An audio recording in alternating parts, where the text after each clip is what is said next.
was in Atlanta playing football. I met one of my homeboys from down there. He was a rapper or whatever. So I started getting with him, doing little hooks from here and there. That's how it all started off with me, you know what I'm saying, finding the love of music. So I decided to give up. My true passion was football. So that's how it all came about.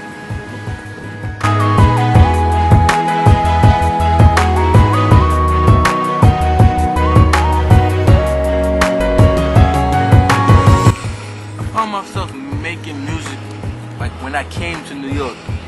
I started seeing all the different type of, you know what I'm saying, music was going around here. It was kind of different than Atlanta, so I got with a boy named Jeffrey Naughty, J Fresh, aka, you know, and you know what I'm saying, we was about to put a group together, but that didn't work out.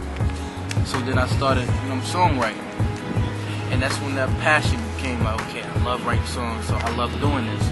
So that's what I, you know what I'm saying, started to do. We had our own little clique going on called the Penmans. Then they went to Black Ink City. Then now I'm working on my solo project as a solo songwriter. So I mean, that's how it all came about. My first project, it was the Day 26.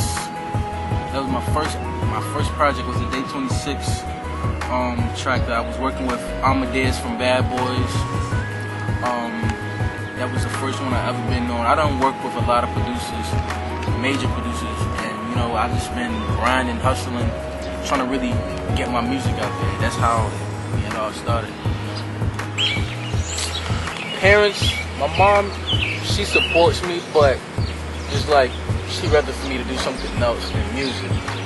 Like, you know, like she loved my music, but it's just like I gotta have a backup plan. Like I gotta have something that after music. So like that's what she looked at. My dad, you know what I'm saying, me and my dad don't really have a relationship. Like it was never, you know what I'm saying, everything was jacked up from the start with him. So it's like pretty much like by myself in it, but at the same time every day go by like it's like I need it, you know what I'm saying?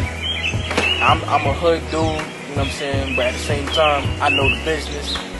And I don't, you know what I'm saying, there's a time to be hood and there's a time not to be. And I'm not going to change for nobody. So that's how I feel. Like, I'm not going to change myself just because of the music industry. You know what I'm saying? I'm not going to be somebody who I'm not. Like, I'm not going to, you know what I'm saying? That's something I'm not going to do. Let's finish up the Jordin Sparks project. I was working with Jim Johnson from Atlantic, Fanatic, you know, Track. I was working with them over there. You know what I'm saying, on some kind of T-Pain type of music, you know, trying to get that done now. I just recently finished the Jordin Sparks project. It's called Turning Me On. Growing up was crazy. Like, me growing up, when I was 9 years old, I always hung around older guys, drinking, smoking, like, you know what I'm saying, running the streets. So music wasn't a part of my life then. It was always okay. Just whatever, you know what I'm saying, I'm living life, you know what I'm saying, and I learned from, like, I pretty much raised myself. I had to really, you know what I'm saying, I came from nothing to something, you know what I'm saying. It's like, now that I have, you know what I'm saying, music, it gave me a better way of expressing myself, you know what I'm saying. Like, now I can really write a song and write how I'm feeling. Like, life is, you know what I'm saying, life is crazy, you know what I'm saying. Like, me growing up, it plays a big part of my music. I know that. I got a thing for her. It's the way she be making me feel. Can't go a day. You know what I'm saying? That's a little something, you know what I'm saying?